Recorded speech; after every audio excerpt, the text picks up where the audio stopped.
Welcome to the Royal Swedish Academy of Sciences and today's press conference about the prize in economic sciences in memory of Nobel.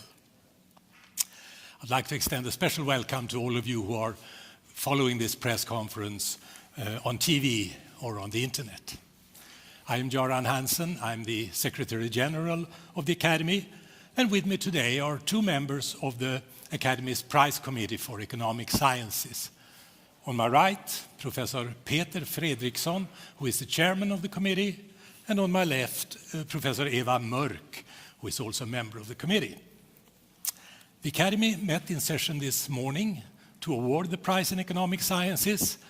We are a little bit late because it took some time to reach some of the laureates, but we are now ready to announce the prize to you and to the world.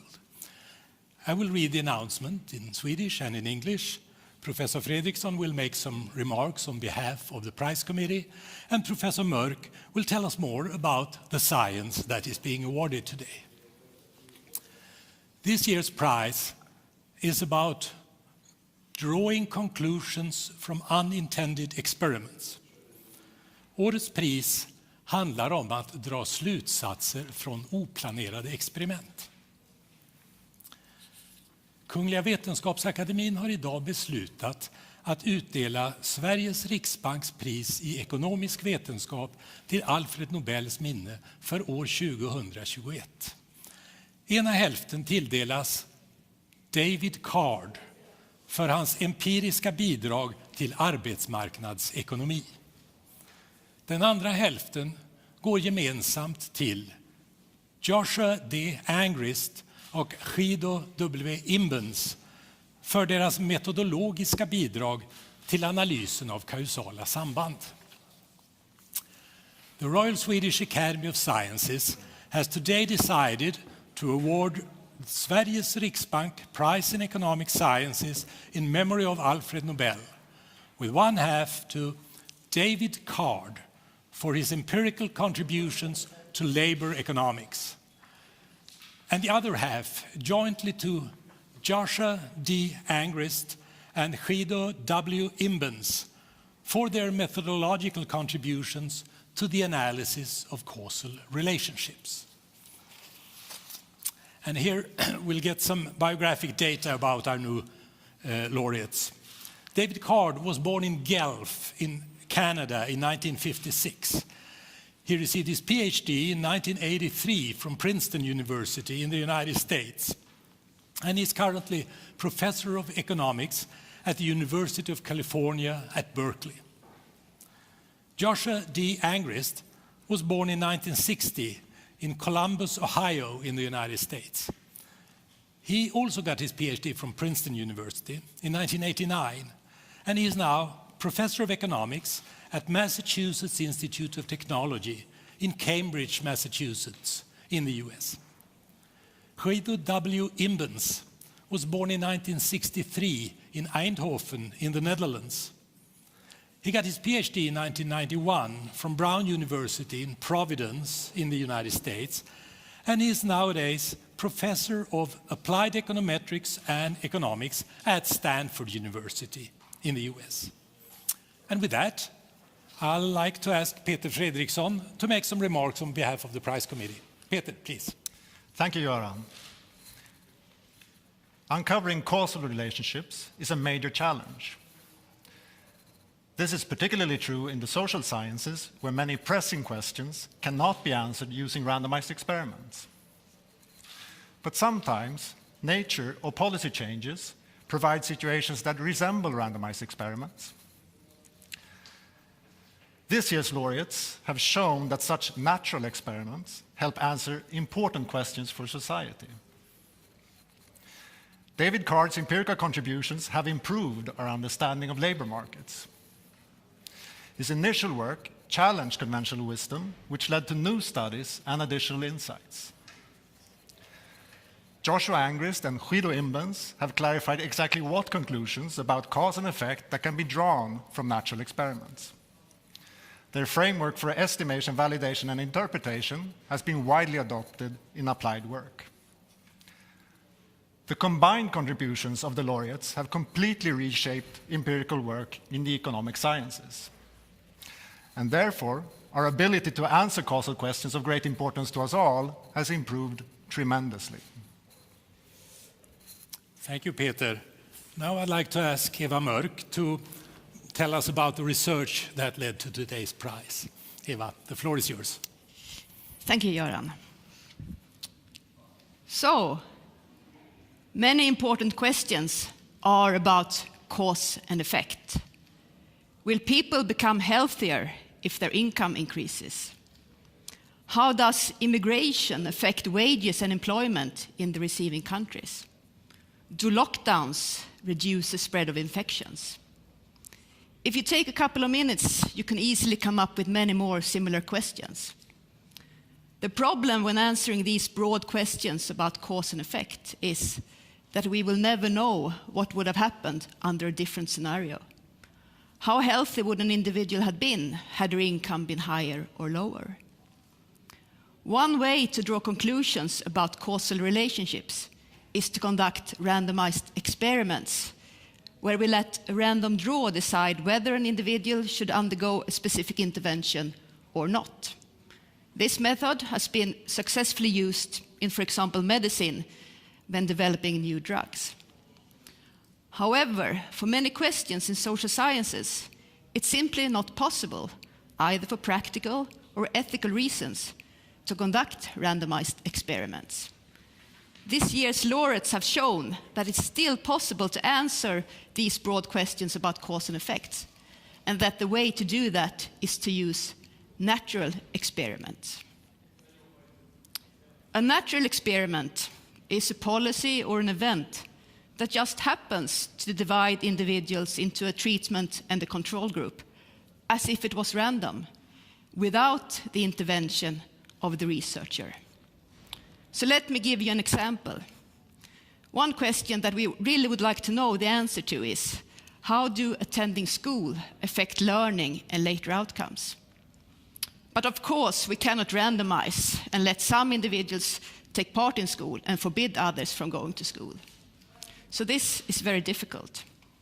However, one thing that is random, that's the exact day when babies are born. This implies that babies born on Midnight Eve should on average be very, very similar to babies born on January the 1st. They just happen to be born on different sides of midnight. However, they will be born in different calendar years. And in many countries, you start school depending on which calendar year you are born. So depending on which side of midnight these kids are born, they will start school in different years. Now, because of the pandemic, we have had a situation where schools have been closed in many countries. This implies that these babies that were very similar just happened to be born on either side of midnight. Some of them start school a year when everything is as usual. Others start school when schools are closed. So here, nature has given us an experiment that makes it possible to answer questions that would otherwise not have been possible to answer. So this is just one example of a natural experiment, and there are many more. Let me now start by telling you more about David Card's contribution, and thereafter turn to the contributions by Joshua Angrist and Guido Imbens. In the early 1990s, the conventional wisdom among us economists was that the high minimum wage led to lower employment. This view was in line with the standard textbook model, where higher wages make it more difficult, more expensive for firms to hire, thereby reducing the labor demand and the equilibrium level of employment. The view was also supported by existing empirical findings that showed that minimum wages tended to be negatively correlated with employment. But did this correlation really imply that there also was a causal relationship? Perhaps there was something else that affected both wages and employment, both minimum wages and employment, or maybe the causal link even went in the opposite direction. That is, low employment led to higher minimum wages. To analyze this, David Card, together with late Alan Kruger used a natural experiment from the US. They focused on the fast food restaurants, a sector where wages are low and where a high minimum wage is likely to make a difference. They noted that in the US state, New Jersey, the minimum wage was increased by 80 cents per hour in 1992. Just comparing what happened with employment as a result of this is not enough to tell you about the causal answer, because many other things could have affected employment as well. So Card and Kruger, just in a randomized experiment, they needed a control group. They noted that in the neighboring Pennsylvania, there was no change in the minimum wage. Of course, the labor market could be quite different in Pennsylvania and New Jersey. But close to the border, it's likely that it's a common labor market, especially in the fast food sector. Hence, they compared the changes in employment in New Jersey with the changes in employment in eastern Pennsylvania. Contrary to the prevalent view, they did not find that employment fell in New Jersey compared to eastern Pennsylvania. Hence, they concluded that the increase in the minimum wage did not lead employment to fall. This finding was very surprising for the research community and led to a large stream of follow-up research, where David Card himself continued to be an important contributor. So thanks to the pioneering work and the research that follows, we today know that the negative employment effect of higher minimum wages are typically quite small, and the explanation is partly to be found in the way firms behave.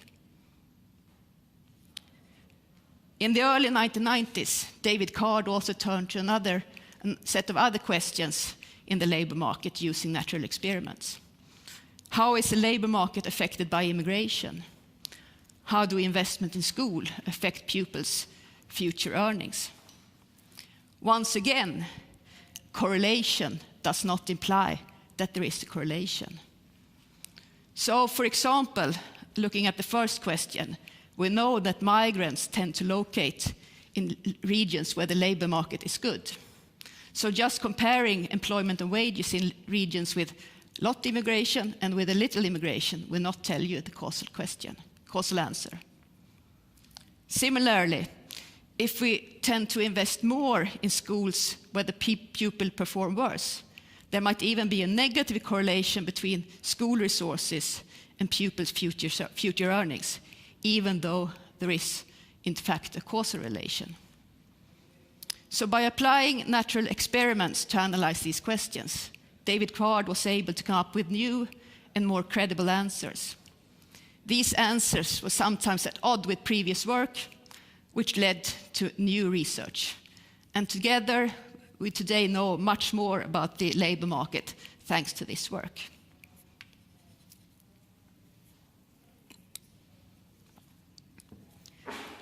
So let me now turn to the contributions by Joshua Angrist and Guido Imbens.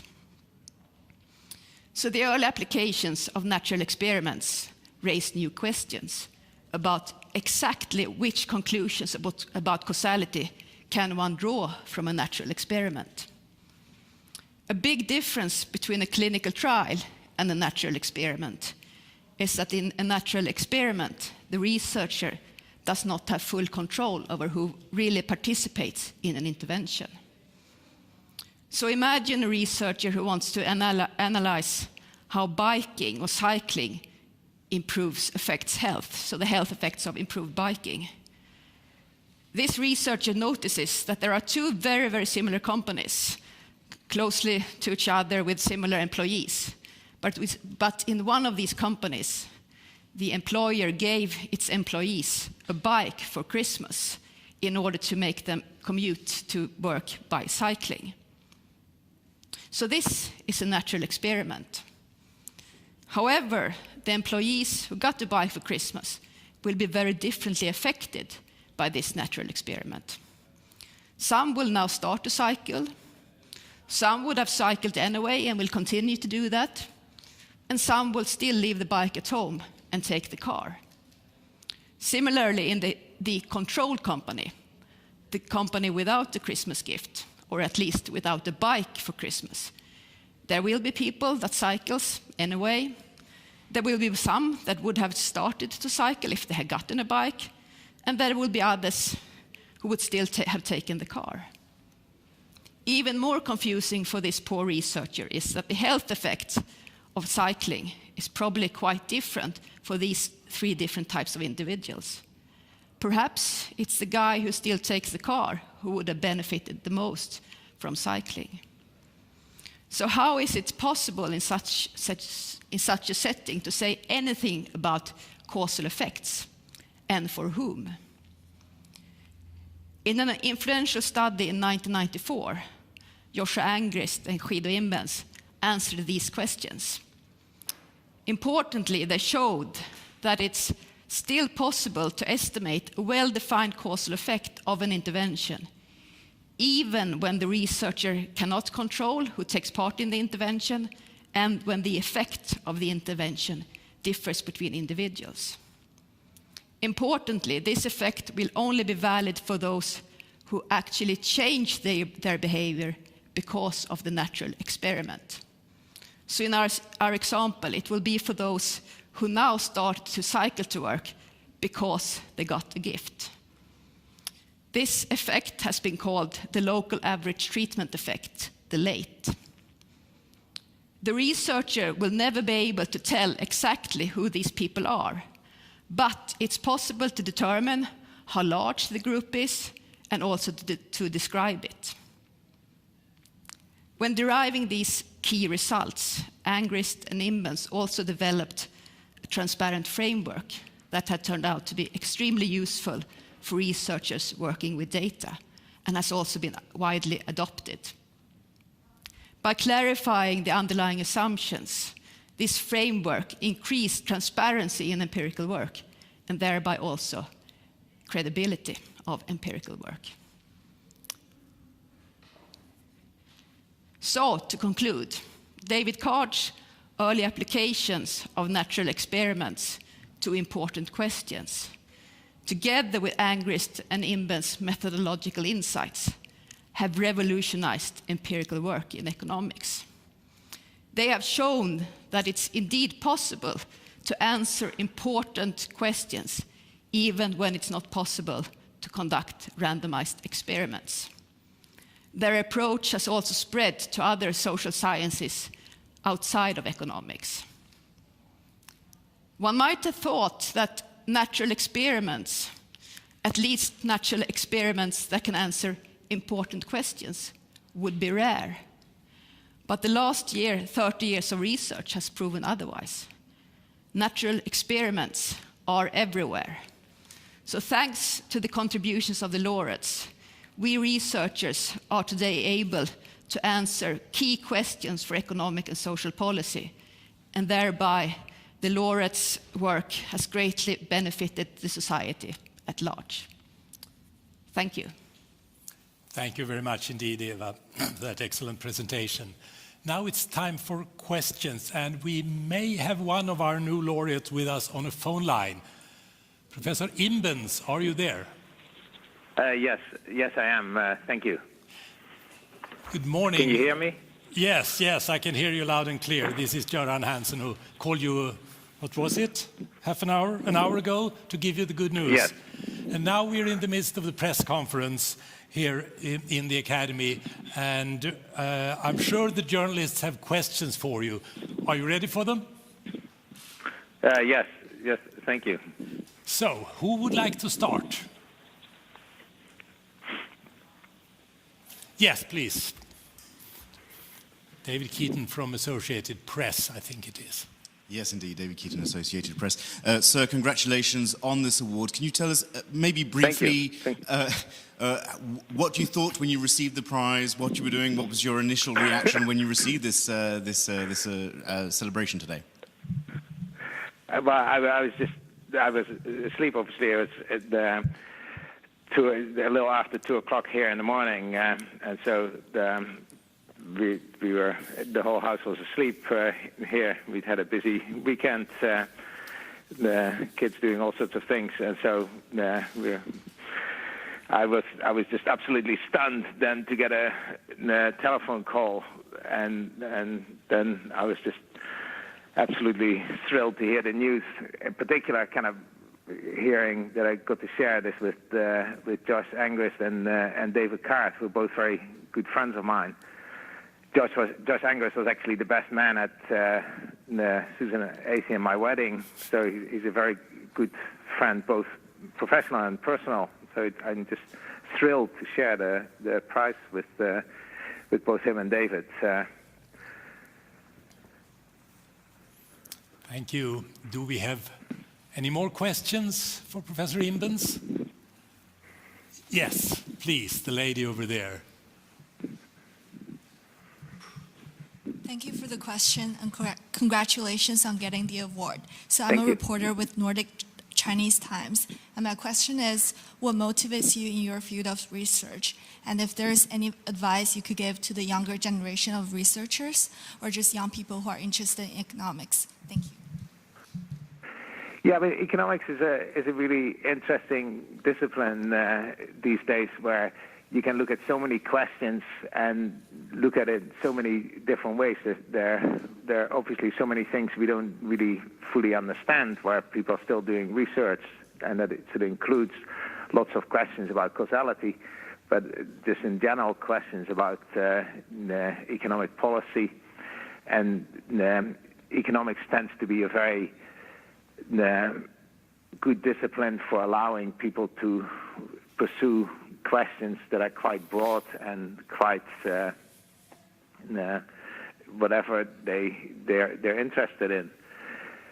And so, if for young people thinking about a career in economics, I think that's a great choice. There's just so many interesting questions in so many areas where economists do useful work, kind of both in policy as well as these days in many cases in the private industry. Great, thank you. Do we have more questions to our laureate? Yes, please. Congratulations. This is TT News Agency. Thank you. I wonder, a very simple question. Do you have any idea what you're going to do with the prize money? No, I have not. I don't actually have any idea what the amount of the prize is, and so I have no idea what we're going to do. But actually, one other thing I wanted to say, I really enjoyed the presentation that was just done, and I particularly liked the examples about the bicycles, because obviously being Dutch, the idea of commuting by bike is something that's very close to my heart, and here living on campus, it's something I'm very fortunate to be able to do. And you are from the Netherlands, aren't you, originally? Yes, So- I grew up in the Netherlands. A country of bikers. Exactly. Yeah, do we have any more questions now? Yeah, David Keaton wants... Okay, yes, first we'll give word to the lady over there. Thank you. I'm Jing from Nordic Chinese Times. Congratulations, Professor. My question is, Thank you. What was your biggest challenge in your past research, and what might be your next step? For example, what specific areas do you plan to apply this natural experiments to some applicable areas? Thank you. Yeah, so most of the work I do is the more methodological kind of, and it's sort of, I've loved kind of working kind of with Josh and talking to people like David Cart and other colleagues of mine like Raj Chetty, and kind of thinking about the empirical problems they're working on and trying to help them develop better methods for doing so. And in terms of the first part, the challenge for me, it's been kind of trying to understand when people do empirical work, what exactly the methodological challenges are, and kind of trying to come up with good research questions, and there I've just been very fortunate in having had a lot of great colleagues doing very interesting work. Thank you. Well, quick. We have two quick follow-up questions, very brief. Yes, sir. Yeah, very brief. The pandemic was a huge blow here to the labor market. How long do you think this will take to recover, and what's your view on that problem? Yeah, obviously it's been a huge problem.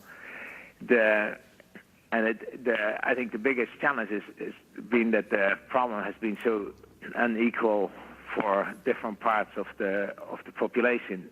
For some jobs, it turned out to actually, given the technological advances, to be relatively easy to adapt and work from home. And sort of for my profession in particular, we've been incredibly fortunate in that the impact has been much less. But for other parts of the economy, for other parts of the world, these challenges obviously have been incredibly difficult.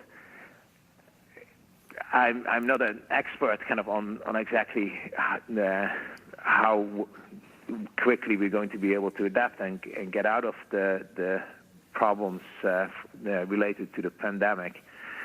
But so I don't want to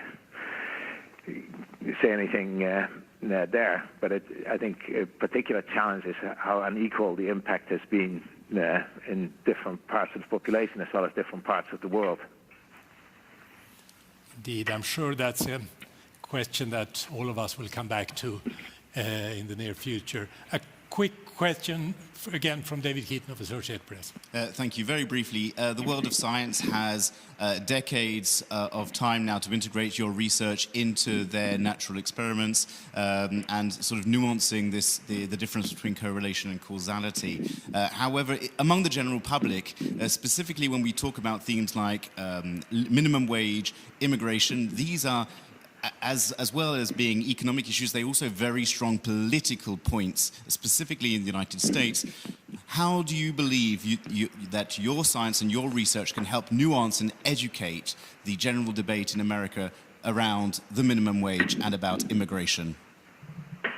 Yeah, that's obviously a very important issue, and I think the U.S. has traditionally been very good in bringing science and information into the policy debate. There's always been a lot of exchange between the academic community and the policy establishment as well as the government.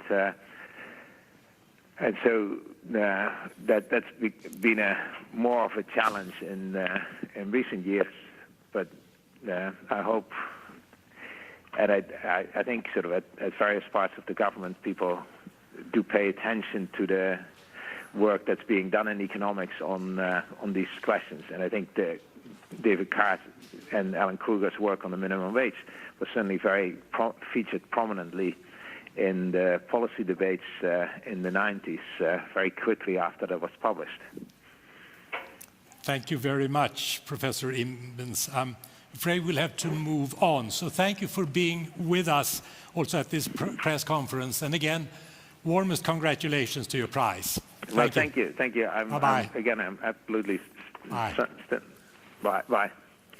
Now, are there questions to the panel?